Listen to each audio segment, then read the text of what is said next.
Well, hello everybody. Here we are.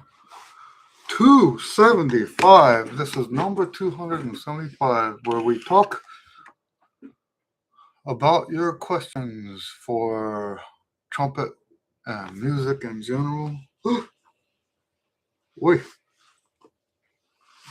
So, let's start by talking about the album that just got released yesterday. Um, so far, it looks like lots of people are listening, and that's a good thing. I've never really, let's not use the word promote, because I don't think that's an actual promotion when you just tell people about it. Um, but I've never done that before for any of the albums. And I think the reason why, hello, Karen. I think the reason why is because in the earlier part of my career, nobody cared. When I'd let people know that um, I had an album coming out, nobody cared. And so I just got like kind of complacent. But this time I told a lot of people. And so yes, the album. Um, Hello, Raymond. He says, listen to a few cuts this morning. Very nice. Well, thank you. All right. Okay. Anybody got any questions? So yes, the album looks to be doing pretty well. I actually find it to be a sign of sorts, letting me know that I'm heading in the right direction. Here we go again. All right. Any questions? Any questions? We can talk about trumpet. We can talk about music, jazz or classical. We can talk about salsa. We can talk about, and that would be salsa music, not salsa, the salsa. Um, we can talk about Tejano. We can talk about, what else can we talk about that I have things to say about? Klezmer music. Raymond says, do you find using solfege in practice useful, beneficial? Yes, sir. Absolutely. I don't do enough of it. At this stage in my life, I use it to figure stuff out. But yes, I think it's beneficial. I used to do alternating between solfeggio and the tonalization studies, back and forth. So you know how we sing and finger stuff. I used to do solfeggio over the tonalization studies. So I play the tonalization study, go back, and then sing and finger like do re mi fa so la ti do, like that. Yeah. So yeah, I've done a lot of that before. I do think it's valuable and beneficial. Valuable because it's beneficial.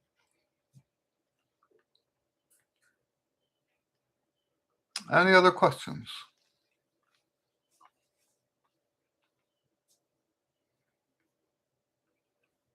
You're welcome. Raymond says thanks.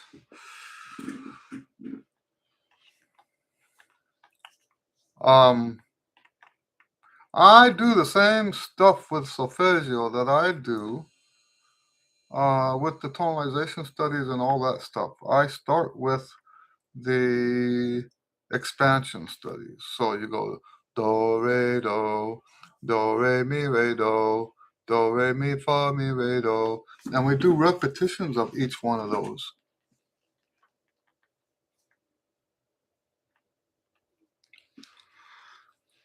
Excuse me. I didn't think I was going to yawn today. I don't know what it is. Some weeks I just get so tired from dialysis, other weeks not so much. I think it has something to do with my weight. If I can keep the weight down, then the dialysis stays more comfortable. Any questions? Any questions?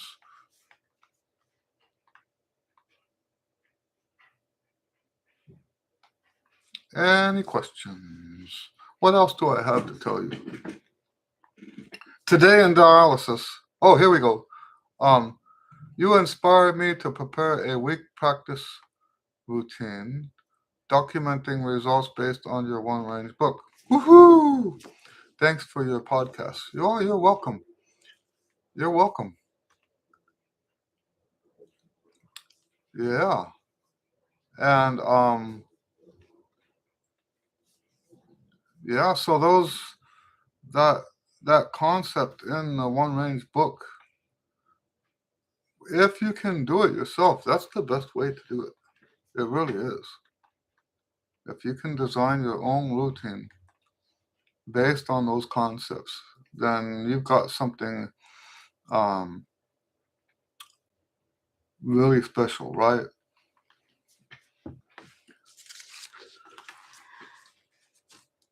Oh, excuse me again. Oof.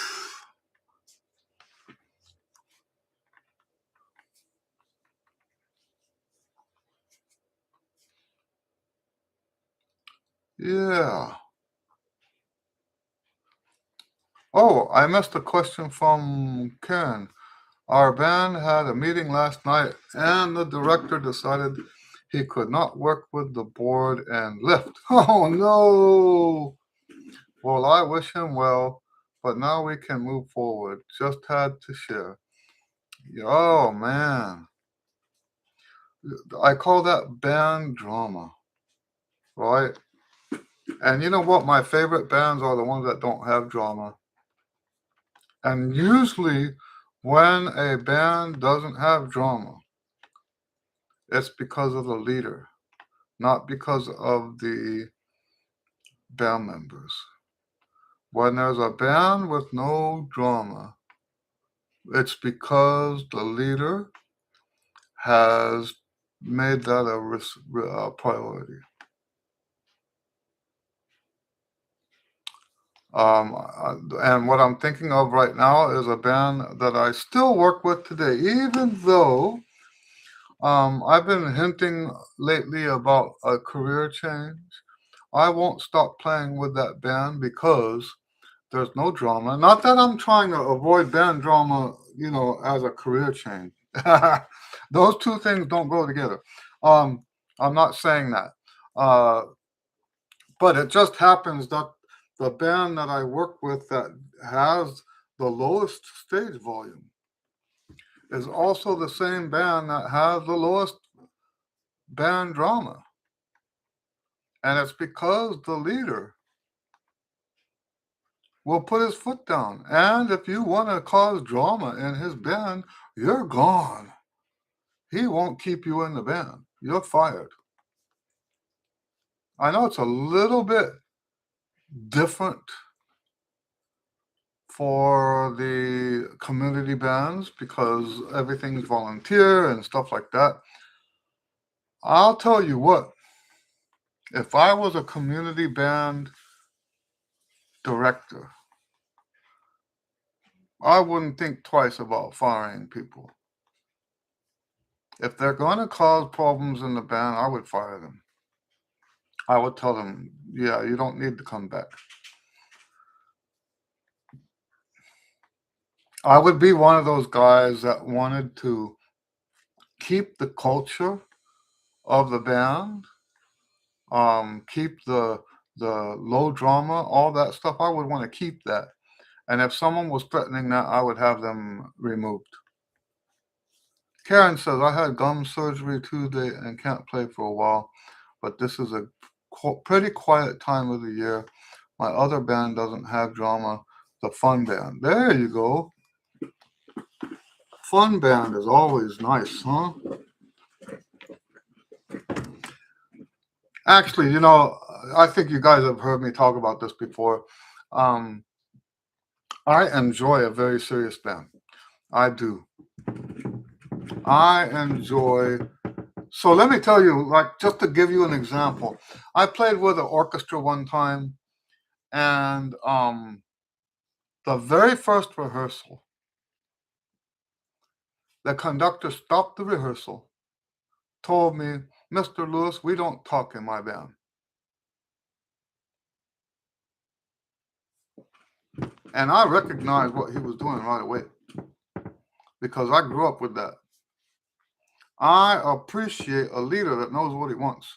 And if he's got the guts to tell me, "Mr. Lewis, this behavior that you're doing right now, that's okay in everybody else's band, we don't do that here." And my admiration for that gentleman went up like that. I guess some people are different, right? Some people would be offended that he singled me out, right? Um, I like a leader that tells me what he wants. I had a friend that was like that, also a leader of a band, right? And it was real weird, and I won't mention names. He would know who I'm talking about, but he was he was like that, right? He would tell you what he wanted, not what wouldn't beat around the bush about it, right? And then he got saved, and then he felt like he had to behave differently, like like being a decisive leader was somehow not Christian. So he started having what amounts to the equivalent of voting on his gigs. "Hey guys, what do you feel like doing? What do you want to do?" And that drove me nuts. That drove me nuts. Don't ask us what we want to do. You're the boss. Huh? Tell us what you need. Tell us what you want. We're here to do your bidding. Right? You guys have heard me talk about the different kinds of players. It's not the job of the worker to tell the leader what to do. So he finally came to me later and says, "You know what, Eddie? Um, God told me I need this to go back to the way I was." Like, oh, thank you, thank you. Um, yeah, there's nothing to be gained in a when a leader can't lead. I don't think there's anything to gain from that. I don't think it does anybody any good. It doesn't do the musicians any good. It doesn't do the leader any good. One of my favorite leaders to work with is David Caceres. He's a singer and a sax player. And um, just like that orchestra guy I was telling you about, if he doesn't like what you're doing, he's going to tell you. And he has no problems just telling you out front, "This is what I want you to do." Right? There's no guessing when you're in his band. You do what he says. And I know some people have a problem with that. One of the other musicians would call him King David.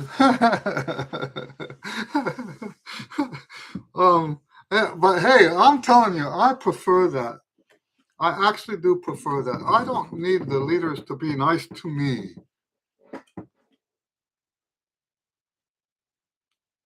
I don't need that. And I've always been like that. I would much rather you tell me what you want. And if I screw up, I don't mind if you yell at me. I don't consider that abusive. I don't consider that tyrannical or anything like that. That's the job. Now, maybe I'm as a leader because I do plenty of leader stuff. Maybe I'm a little too nice. maybe, maybe I'm not quite the leader that I'm talking about with these other people, right? Maybe I'm not that good at being a leader because I am pretty nice. I don't get me wrong. I don't take votes. Hey guys, what do you want to do? I don't do that. But I don't scream and holler at people. Not that I think that they have to, right? A good leader, I'm just saying a good leader, it's okay if they scream and holler. It's okay. It's not abusive. They're telling you what they want. And if they don't have the self-control or whatever it is that to actually, be calm. But a lot of times, the reason the leaders are like that is because the musicians don't care, and it pisses them off. I'll never forget when I first got to Houston. I was working with this band, and it wasn't the earliest band I worked with, but it was one of the earlier ones, and I started helping him set the band up, tear the band down because it was just him. He didn't have a helper. And I had one of the musicians tell me that I shouldn't be doing that because it it is perceived by the other musicians as brown nosing.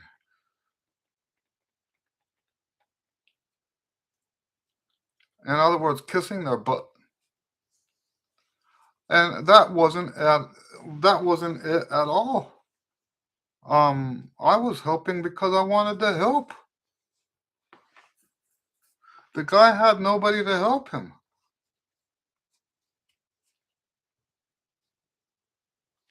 Anyways, talking about leader stuff.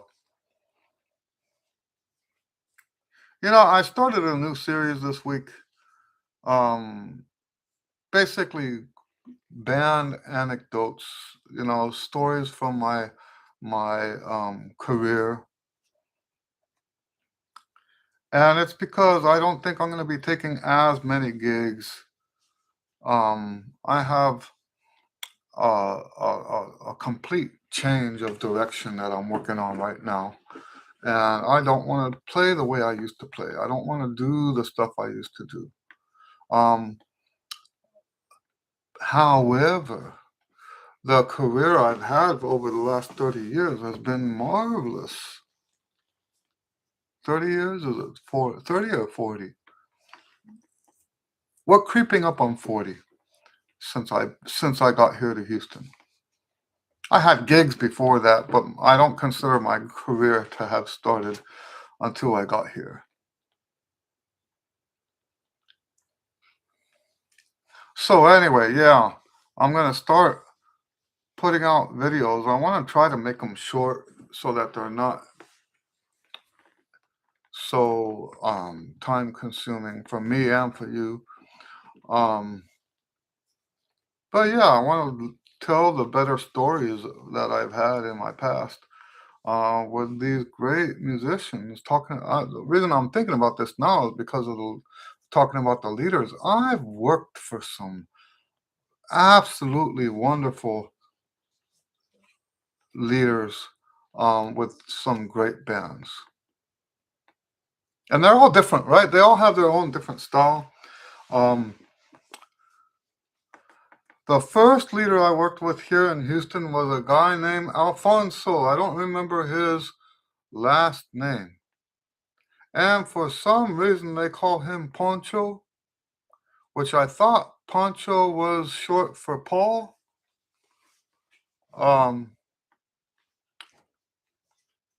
So I don't know how Alfonso and Poncho go together, but some people called him Poncho. Um, he was from Juarez, which is the sister city of El Paso. So you cross the border in El Paso into Mexico, you're in Juarez now. It's the same city, but there's a border between the two. Um, and he used to play when he first started. His gigs were all in Juarez, so we had a connection there.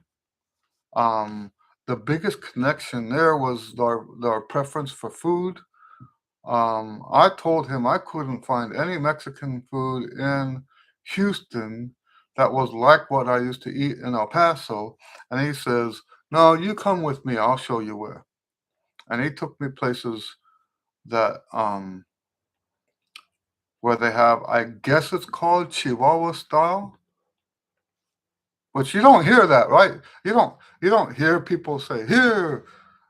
Not like you have with all the other ones. Monterey style, you have Laredo style, you have um, you know, all these different, like, named after the states. Um, you don't hear people say Chihuahua style. I'm the only one I've ever heard say that. But I think that's what it's called. I think it's Chihuahua style. And it is different. And yes, he took me up some places that actually had that style of cooking. Who else? After that, I started doing salsa music, and Georgie LeBron, I think, was the leader of that first band. I only played a few gigs. Then we had who else? Raymond. Raymond Diaz, Ray Diaz, I think was his name. And he was his band's name was La Criolla, salsa band. And from Criolla, I started playing more what we would call pickup gigs, where the band wasn't regular. And so an artist would come in, they want to put a band together for that artist, and they call us. And who can do it is in the band. And I did that for literally 15, 20 years. I did a whole bunch of that. Anyway, that's what that new series is going to be about. Just like little short stories from all those years that I was doing that stuff.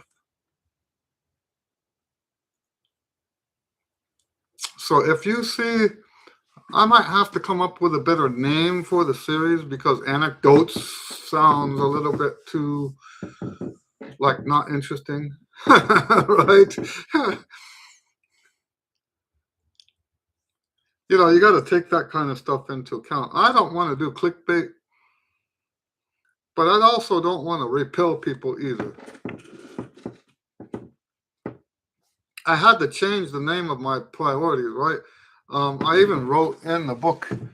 Um, I haven't finished the book yet, so it's not published, but I've kind of put it on hold. But I wrote in the book, I said, I'm changing the name of this book to True Art, because calling something priorities is a tough sell, right? Good luck trying to sell a book that has the word priorities in the title. Good luck with that, huh?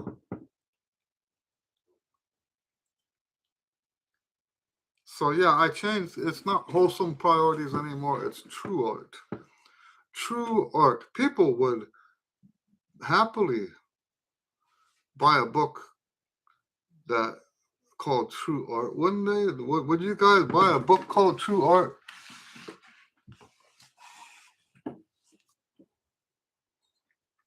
Or if you want to, instead of talking about true art, would you buy a book for $30, $40 called uh, Wholesome Musical Priorities?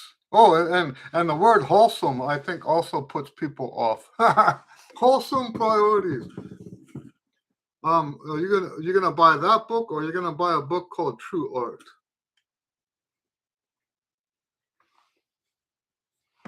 The packaging means everything, doesn't it? Do we have any questions? Hello, Seppo. Nice to see you.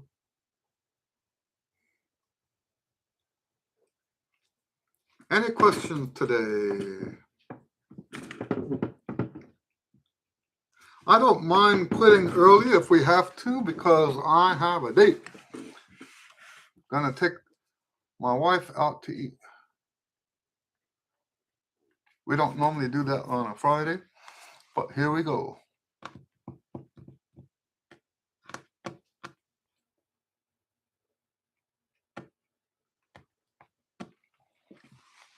Any questions? Any questions? Any questions?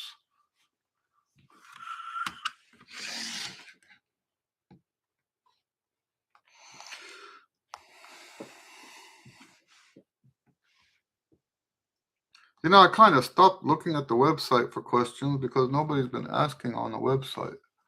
I guess most people can get here and ask the questions here. Any questions?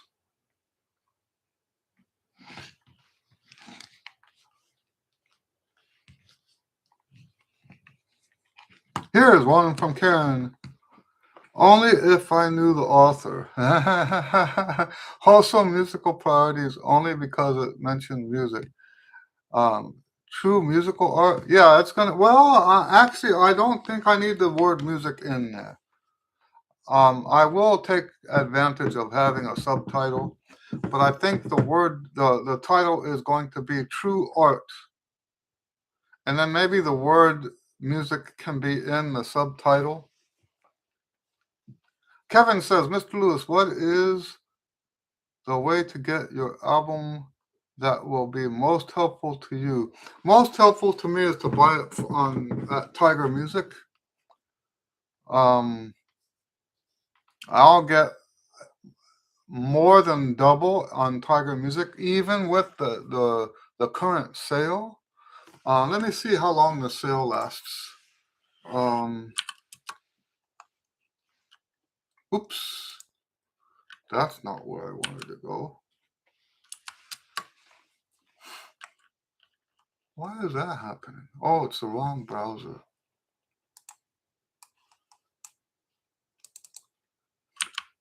Okay.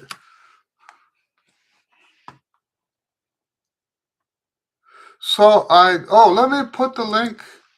I put the link in all of the videos, but I didn't put it here. So let me get the link now and put it here. But I'll also get, okay. Do you guys see my little Ashby bird in the background? I call all my cats birds. So that's Ashby bird. And I've got Dory bird and Vladdy bird, Siggy bird, Jackie bird.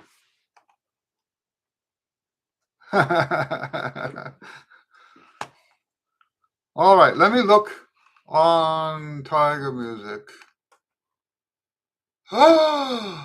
It's not on the website. Oh no, that's not good. Let me look at here. Okay. So I've got it for sale right now on the website for $9.99. Here's the link to the website, to the Tiger Music website. I will open this and leave it open so that I can put Tiger Music in there. Maybe I should set a separate or put the word preferred or something like that. Anyway.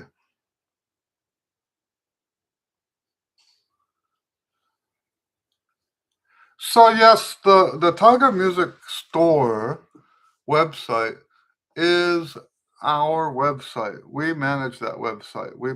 We pay for it. We put all the modules on there and upload all the products and all that stuff.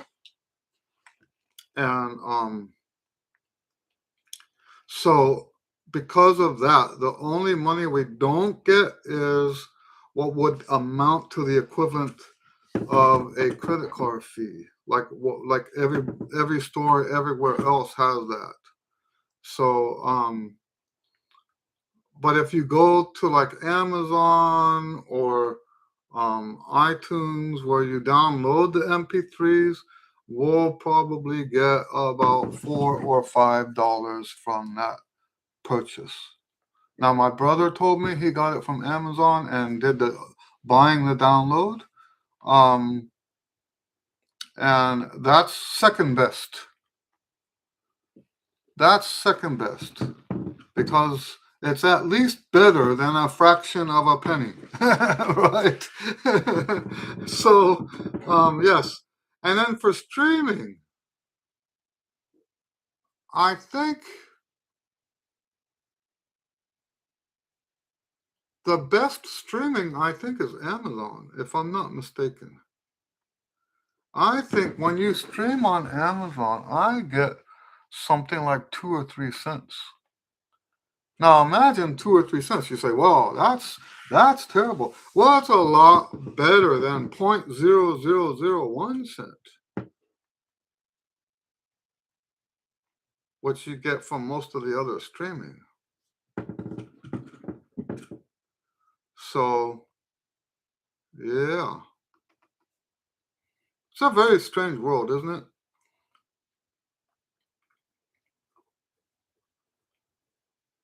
There's so much going on right now. In the old days, I would have called this a shakeup, but it's affecting everybody in every field now. And people are fighting. And I don't have a side on most of these issues. I'm talking about music right now. I mean, music has gotten caught up in all of this other stuff that's going on. And I don't have a side. I don't take sides normally until I know what's going on. And sometimes that means I don't ever take a side. Because if I don't know what's going on and it's not possible to know, then I don't take a side just on a gut feeling or something like that. I don't do that. So anyway, what I'm talking about right now is um, the the music union, is fighting to get royalties that we've never had before. Um, but it would possibly bankrupt businesses like Spotify. So how do I feel about that? I don't have an opinion. I don't have an opinion. Um, I have to see what happens first. And it kind of bothers me when people do have an opinion that's not based on anything, because usually what that means is that they're being told what to think, and I don't like that. So, and by the way, I am just talking about music. We will never cross the line and talk about that other stuff. The only time we talk about that other stuff is if it's, I will sometimes use it as an example, right? So, for example, the COVID stuff, we do talk about COVID stuff sometimes to draw a parallel between trumpet teachers and the COVID people, right? We do talk about that, but just as an example so that people can see what I'm saying. It's not because I'm taking a stance on COVID. I hope that makes sense. Oh, I missed a question. I'm sorry. Raymond says, I would like to know whether practicing on I would like to know whether practicing on a B flat, next a C followed by flugelhorn and then cornet has merit other than staying comfortable with the horns. I have heard some famous people say they do stuff like that. I have heard that. I personally, so this is not telling you one way or another. I'm telling you what I do. I keep most of those instruments locked away. Okay. I only practice on my B flat. Even the piccolo stuff, I practice on my B flat. And when I practice piccolo stuff, I play it first in the right octave. I mean, in the lower octave. Then I play it on the B flat in the upper octave. Then when I perform, I'll play it on the piccolo. So this thing about getting comfortable with the horn, for me, that's not a thing. I don't need that. Even the C trumpet, never needed that. I practice on the B flat. That said, if the horn is crappy, pardon my French, if it's a terrible horn, then you have to get used to it, right? And that's what happened with my last C trumpet. I didn't like it at all, and I had to play on it to get somewhere with it. And that's why I don't have a C trumpet now. I won't buy a C trumpet until I can get a Blackburn. And we've talked about this before. I can't justify Blackburn prices if I don't have any Blackburn gigs. If I can't play that horn on a gig, then it doesn't make any sense to buy one.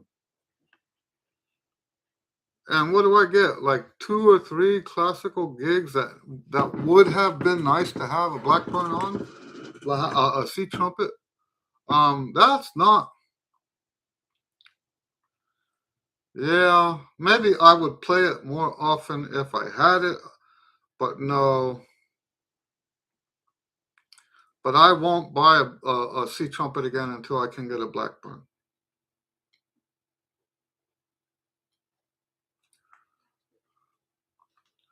So, Seppo says, smaller horns seem to be more difficult with the intonation.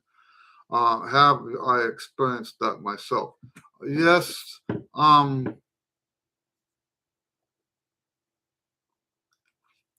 There's a reason for that. The smaller the bore is, the higher you go up and the smaller everything gets, the more sensitive everything becomes. So when we talk about how as you go higher, what we do, and it's not just the lips, it's not just the tongue, it's not just the teeth, it's not just the abdomen. What we do, it's all of it together. What we do gets more subtle to the point of extremes. Well, when you add a small horn to that, that subtlety is multiplied. So even the slightest shift in what you're doing can pull the pitch out. Because everything is more sensitive.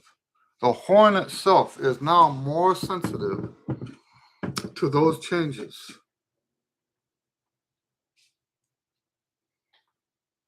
So yes, the intonation is harder, more difficult on the piccolo trumpet, on the F alto trumpet. Is that alto? F soprano? Whatever it is. I think some people call it an F piccolo. The one that's between the B flat trumpet and the piccolo. Same thing with the E flat trumpet. Just obviously not to the same degree. I hope that makes sense. So yes, personally, I don't do, going back to Raymond's question, and personally, I don't do different horns on different days. What I do though, and I haven't completely worked this out yet, when I'm doing, it's part of my jazz approach. When I learn a jazz tune, I do 50 choruses of improv on that. And I have it mapped out, this many choruses on the B flat, this many choruses on the the flugelhorn, this, and in fact, I have it for each horn I've got. Now, that's not the same thing as what you were talking about. It's not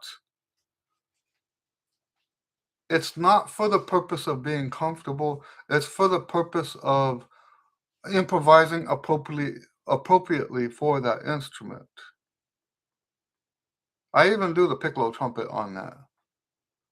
And I'll tell you what, that's the one that just doesn't make any sense to me. I I used to be more adventurous when I was younger, like the early 90s. I would do recordings on uh, jazz recordings on my piccolo. But here's the thing, when I listened to it, it was awful. When I listened to the playback, it was awful, awful, awful.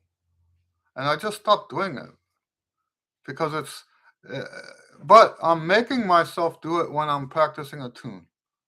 That's the only time I do that. Seppo says, many times I am using alternate fingerings with smaller horns like E flat piccolos and even C trumpet. For example, 1 and 3 for the fourth line D. Just cannot get the correct sound with 1. Yes, that's common practice. I've been using alternate fingerings like that on the small horns um, since the early 80s. I don't know if you guys know this, but I was an orchestra trumpet player. And that's the reason I'm saying that is because that's the context from which I was doing that. So my first orchestra was the school orchestra in high school. Did 2 concerts with them. But also, while I was in high school, that's when I uh, auditioned and got into the El Paso Youth Symphony. And I stayed in the Youth Symphony for, I guess, 2 years into college. So I had the Youth Symphony experience. And then when I got into college, I got into the University Orchestra. And and by the second semester, I was first chair in the orchestra for the University of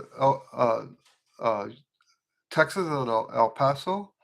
And then in 84, I auditioned and got a spot in the El Paso Symphony, which is a professional symphony. So before I moved here, I had a lot of symphony experience in my belt, and that's what I wanted to do for a living. And yes, that's where we learned to use different fingerings.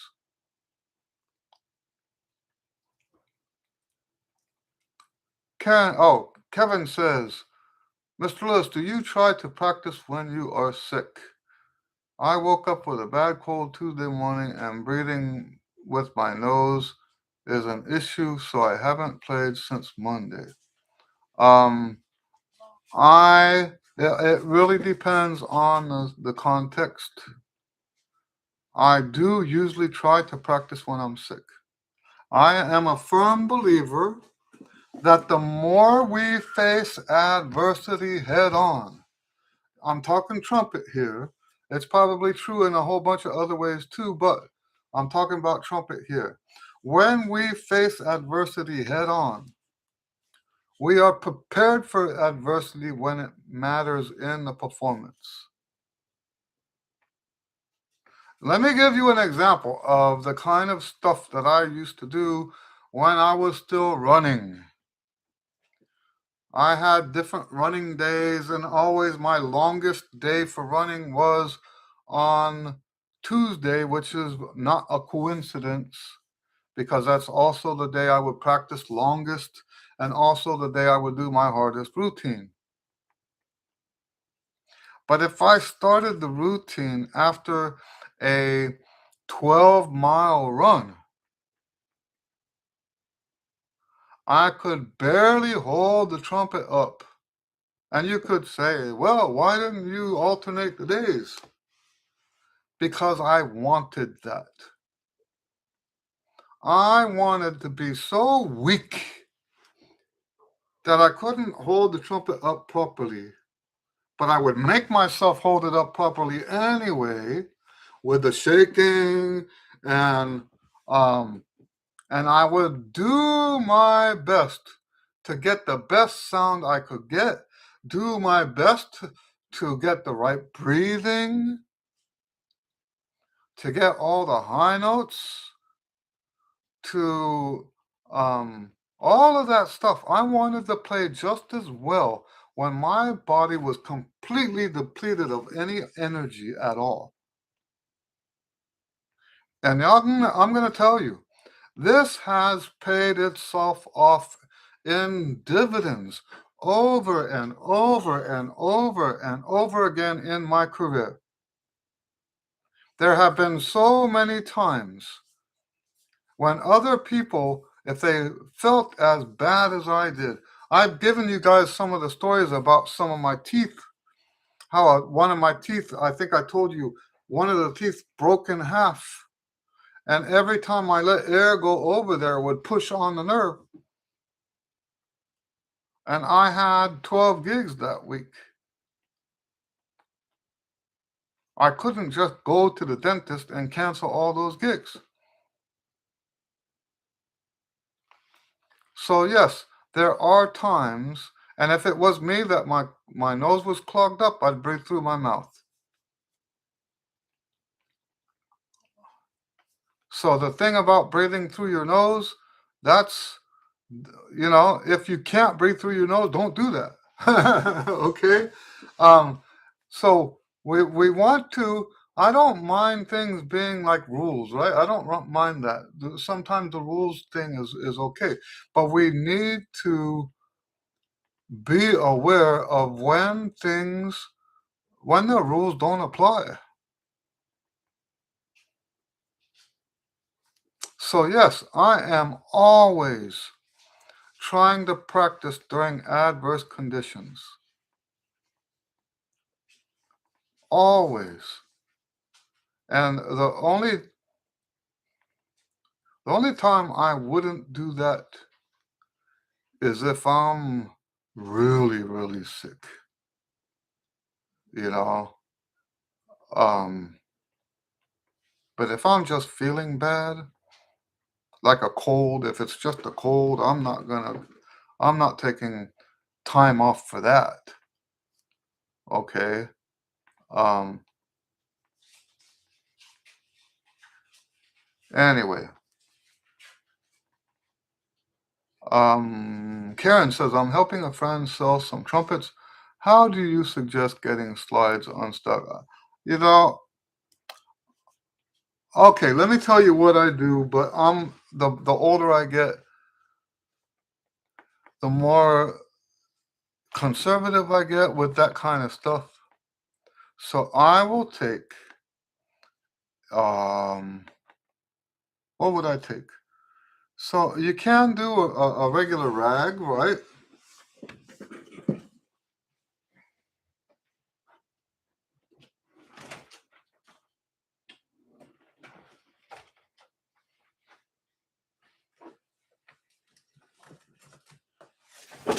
Oh.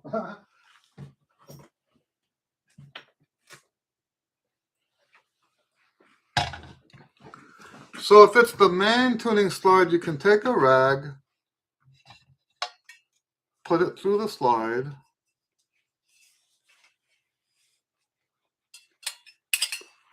hold it like that and pull, right? Now mine's not stuck, so I can't demonstrate like the movements. Let me demonstrate this way. So let's say you get it wrapped around the slide and you just tug a little bit. If you have to tug more than a little bit, take it into a shop. Okay? Then the other thing that we do for these smaller slides, the first and third the valve slides, say the valve slides, is you put a shoestring through there, maybe twice through if you want, and then you take it like this, and please hold the other one in while you do that. Okay, so that it doesn't drop out and get busted on the floor.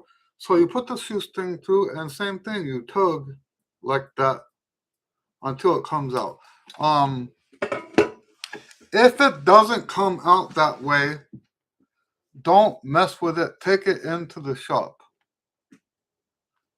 And this is something, if you want to make a profit off of selling trumpets, used trumpets, that's something you have to take into consideration is when I buy an instrument online, I always ask, are the slides all in working condition? You have to say that. You have to ask them point blank. Are the slides in working condition? Because if they're not, and I'm looking to resell the trumpet, this is going to cost me more money, and it might not be worth. No, I make it sound like I've been doing this a long time. I've done it a little bit, and I've done it enough to know how that works. So the slides need to be able to come out, or you're going to charge them, pay them less money. Same thing with the valves, by the way. Valves are even worse. If the valves aren't working, don't think that you can just like get it fixed. Getting the valves fixed can oftentimes be a very expensive job. To the point where, if depending on the instrument, getting the valves fixed could cost more than the instrument, more than what someone would pay for it. So you don't buy a horn like that. Karen says, I heard someone used hot water and my husband suggested a heat gun. You know, the problem with that is you could undo the weld. My father thought he could solder the brace back on for my very first trumpet. I kept telling him I needed a new trumpet. I need a new trumpet. And he says, that's nonsense. Give me that. And so he wanted to solder it back together with his solder iron. The gun, the solder gun that has the trigger on it. And he was using solder, so I think what they use in trumpets is silver solder. My understanding, that's what they use to solder joints. My dad was just using regular lead solder. I think it's made out of lead or something. Anyway, so he the whole horn fell apart.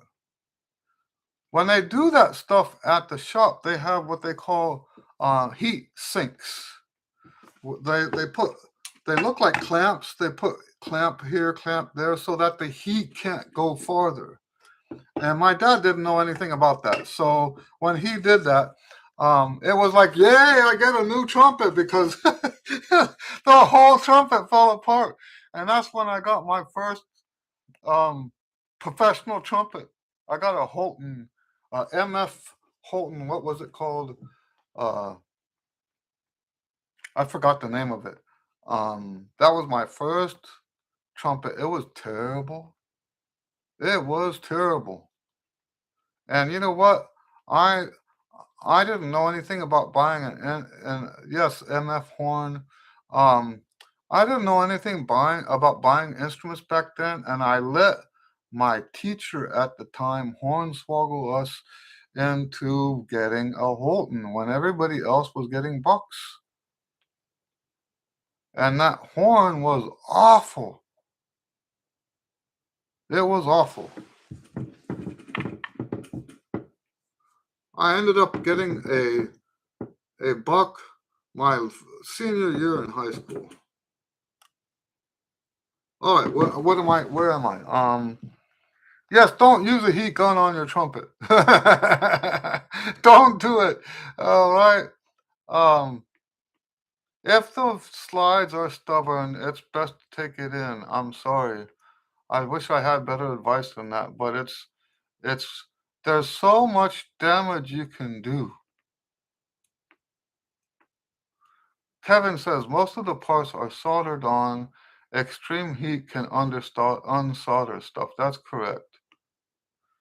How about loosening tight valve caps? That's correct. So the best way to do that is with pliers, but you have to do something to protect the metal so that the pliers don't dig into the metal. Um, I would love a piece of rubber, like a square piece of rubber. I would love to have a square piece of rubber that you could put over the valves and then put the pliers on that. Um, Let me show you what I got from Harbor Freight.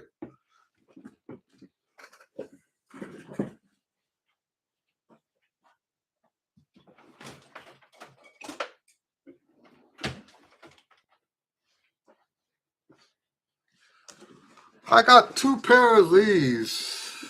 They have the rubber, and I haven't tried this because that's not what I bought them for, but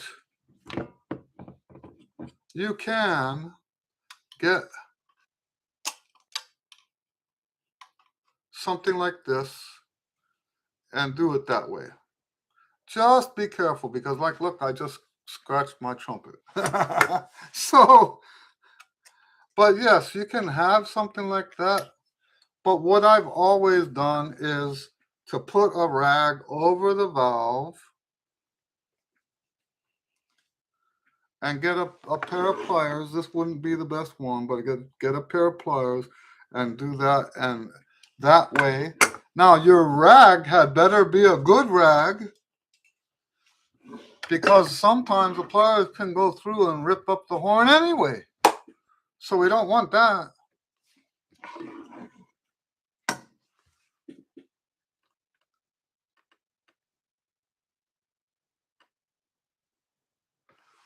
Kevin says penetrating oil helps all this stuff. It takes overnight for several days in a row.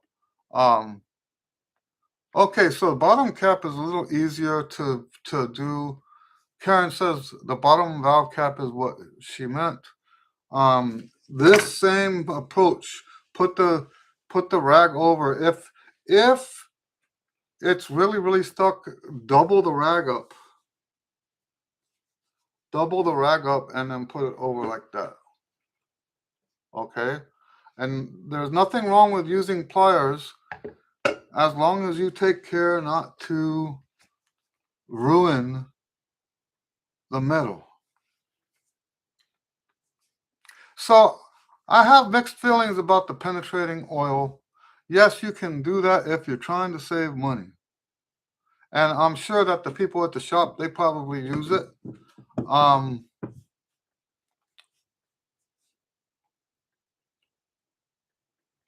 It's I'm not even sure why it is I don't like it anymore. I used to do that all the time. So I'm not quite sure why it is that I don't. But yes, I've stopped doing the penetrating oil thing. Looks like we're out of time. Any other questions before we? Does it damage the finish? That I can't tell you. I don't know. I have no clue about that. Any other questions? I'm ready to go out to eat. We don't go out a lot. I'm sure we are a fraction of a percentage of how often people eat in the United States. I think we're probably way, way, way under what most people do. But today we're going. We're going to have a good time. All right. Anyway, here we go. God bless you guys. Thanks for hanging out. It's always nice hanging out with you guys. We'll see you next time. Have a great week. And God bless you. I think I already said that.